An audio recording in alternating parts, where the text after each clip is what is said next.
ആലഞ്ചേരി പിതാവിന്റെയും പൗരസ്ത്യ തിരുസംഘത്തിന്റെ തലവനായിരുന്ന സാൻഡ്രി പിതാവിന്റെയും കോലങ്ങൾ ഈ വിമത വൈദികരുടെ ഒത്താശയോടെ കത്തിച്ചപ്പോൾ മൈക്കിൾ കാര്യമറ്റവച്ചൻ ഏതു മാളത്തിലായിരുന്നു? അന്നൊരു ലേഖനവും കണ്ടില്ല. വിമത വൈദികർക്ക് അന്നൊരു ഉപദേശവും ആരും കൊടുത്തതായി എൻ്റെ അറിവിലില്ല.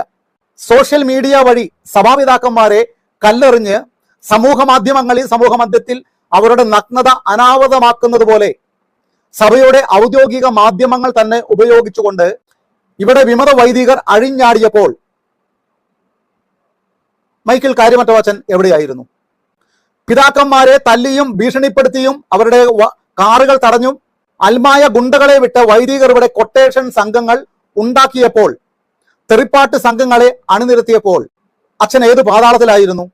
പരിശുദ്ധമായ ദിവ്യകാരുണ്യത്തെ അവഹേളിച്ചപ്പോൾ, അധിക്ഷേപിച്ചപ്പോൾ, പരിശുദ്ധമായ അൾത്താരകൾ മാരത്തൺ കുർബാനകൾക്ക്, അതായത്